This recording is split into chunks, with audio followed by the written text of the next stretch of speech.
Live from Knoxville, you're watching Fox 43 News at 6:30. Within hours, Tennessee will have one of the most restrictive abortion bans in the country. It follows the Supreme Court decision to overturn Roe v. Wade earlier this year. Tomorrow, the Tennessee trigger law takes effect, banning the procedure and criminalizing doctors who perform abortions. Reporter Krista Lucas breaks down what it means for Tennessee. The U.S. Supreme Court overturned Roe v. Wade in June. This cleared the way for a few states to enact a trigger law. Abortion care providers say this will put people at risk. Banning abortion doesn't stop people from needing abortion. It only puts more people's lives in danger. Tennessee has been without most abortion services since the end of June, when the state's 6-week ban took effect. Planned Parenthood was forced to stop abortion services completely on June 27 and said this is causing a public health crisis. The trigger law bans all abortions with no exceptions for rape or incest, even in the case of child abuse. Many Tennessee lawmakers have been pushing for a ban on abortions for years. But what the law really does, it serves as a placeholder to have some sort of law in effect until we go back into session in January of 2023. And then the legislature, of course, at that time will decide, do we want to modify the law, which I think we will. There will be efforts to modify the law and how we want to modify the law. It also criminalizes doctors who perform the procedure. Every time they choose to treat their patients, they accept the fact that they are committing a felony. Words there from a criminal defense attorney. Tennessee Senator Briggs does say in January he is planning to meet with other state lawmakers to talk about possible exceptions for ectopic pregnancies, rape, and/or incest. We are learning the identities of 2 law enforcement officers killed in a helicopter crash last night in Marion County, Tennessee.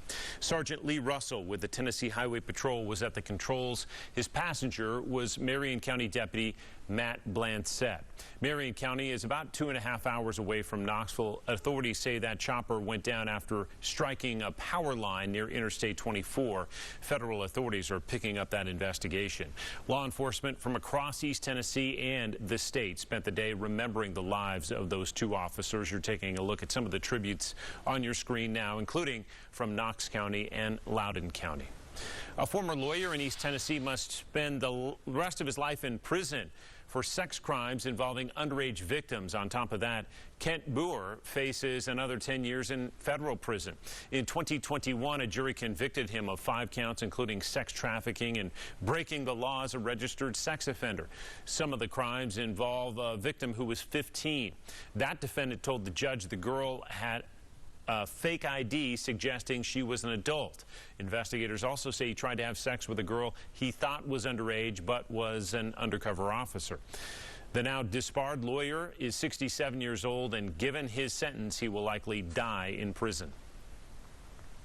Let's take you outside and talk about the clouds we're seeing in the mountains, the sunshine that we saw in the valley. Chief Meteorologist Todd Howell joins us to set the table with the dinner forecast. Hey, Todd. Absolutely. Yeah, clouds above Mount LeConte and the Smokies on this Wednesday evening. Yeah, it's time to eat. Here's your dinner forecast. Mostly cloudy, 87 degrees right now. Variably cloudy, 82 at 8 o'clock. That temperature slowly cooling through the 80s through mid-evening. And then at 10 o'clock tonight, we'll cool into the mid-70s. Mild temperatures, partly cloudy skies, 75 degrees. Some of those clouds that are overhead now should gradually thin as we go later on tonight.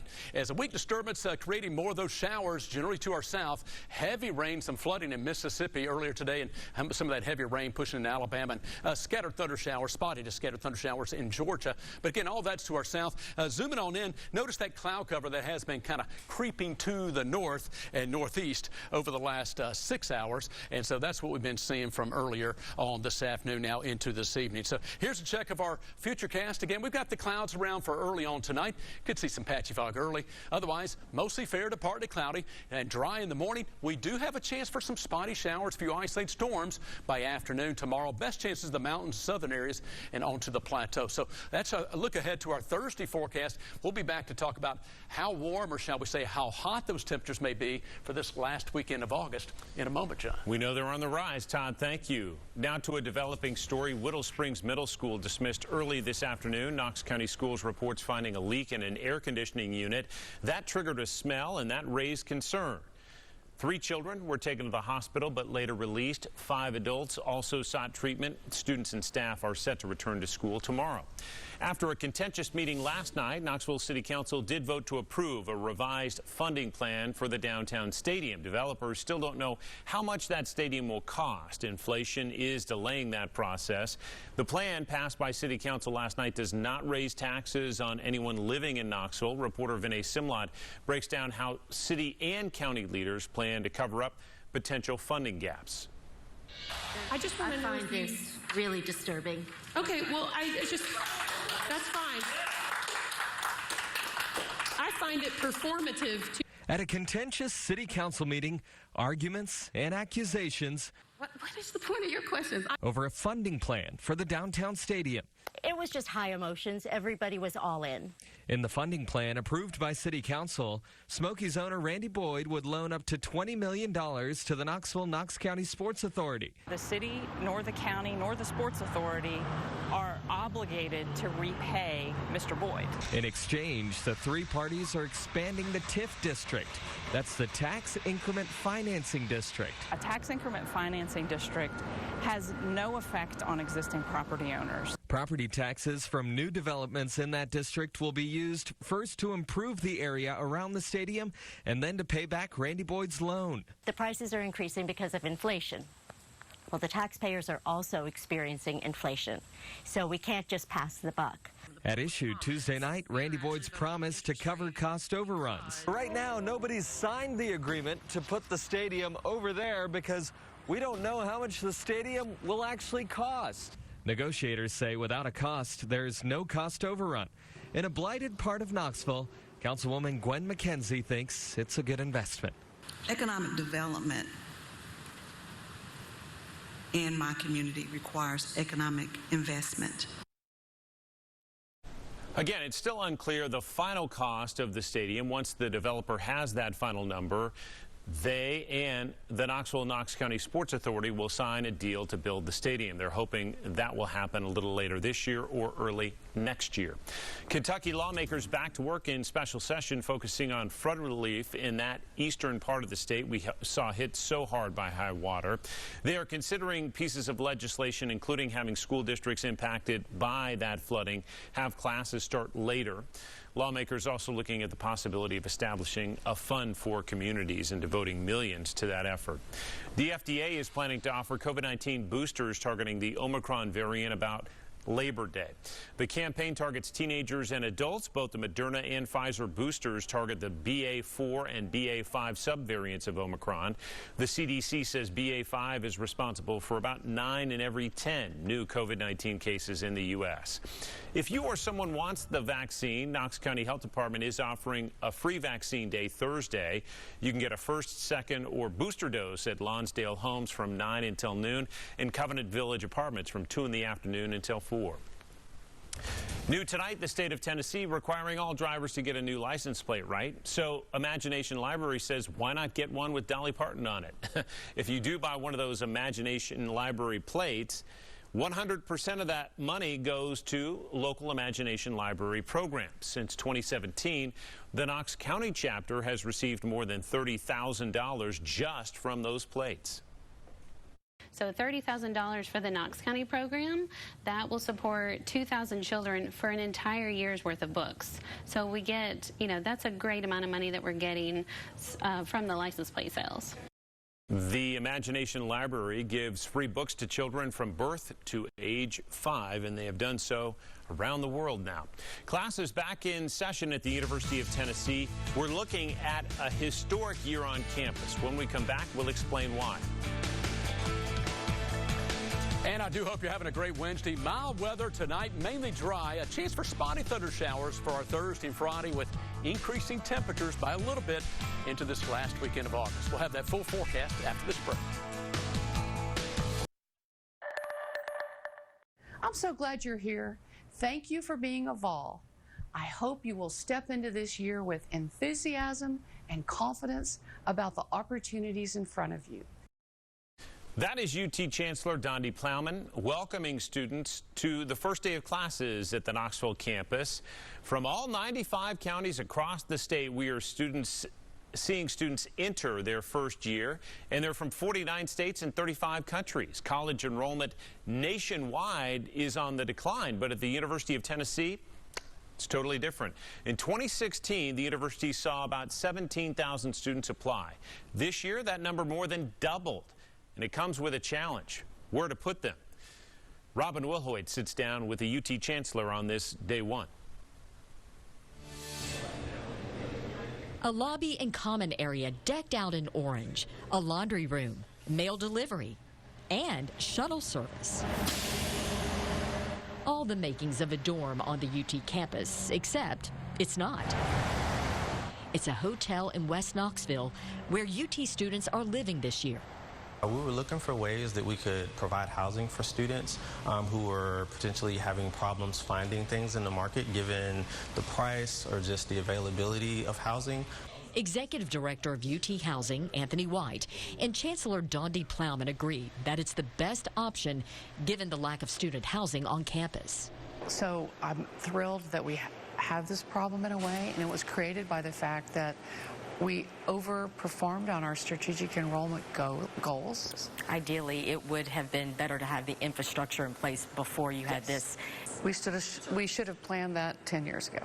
The chancellor says moving forward, the university has a plan to expand housing by building 2 new dorms, outlined in black on this map, plus renovating or replacing older dorms. But even that won't be enough. So the university is looking across the Tennessee River to the south waterfront. We hope to be able to purchase property over there, but we will do it in a way that keeps the neighborhoods feeling good about our presence there. To connect the campus, a pedestrian bridge is in the master plan. And we've gotten a lot of interest from the state, and we're hoping to put in, we will be putting in for some federal money to help us do it. The city's very excited, and I'm really thrilled to be partnering with the city, and it'll help economic development on that side as well. That is the future of UT housing.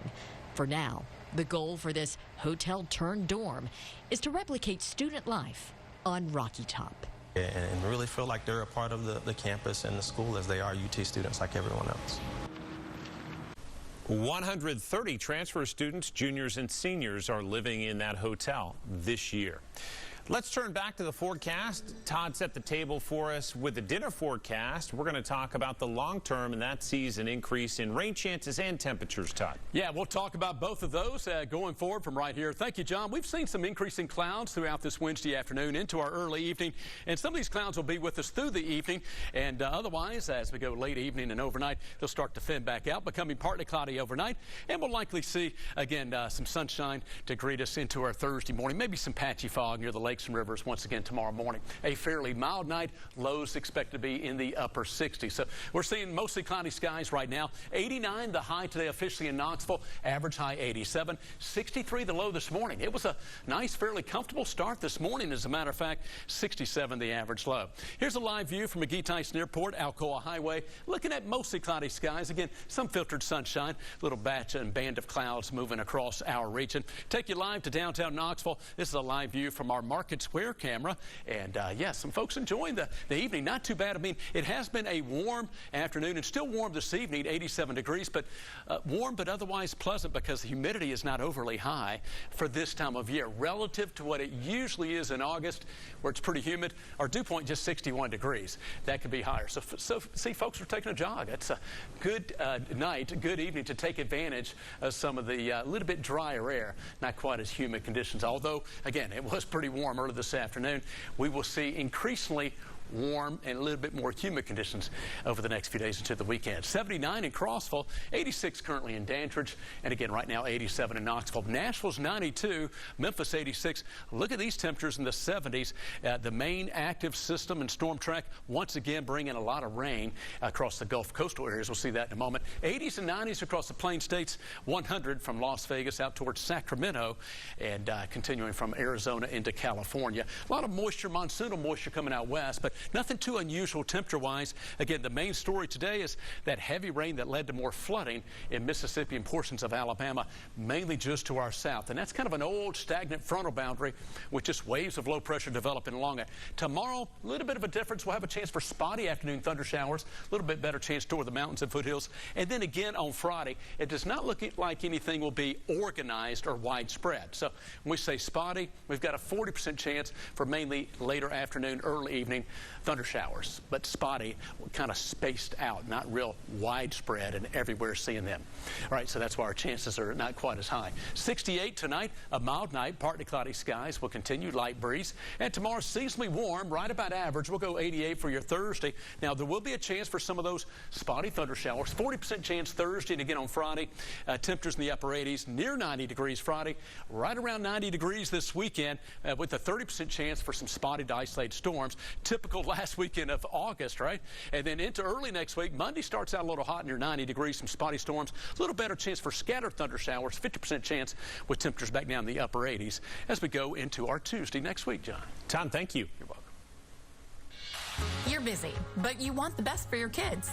We're here to help. This is Hope and Will.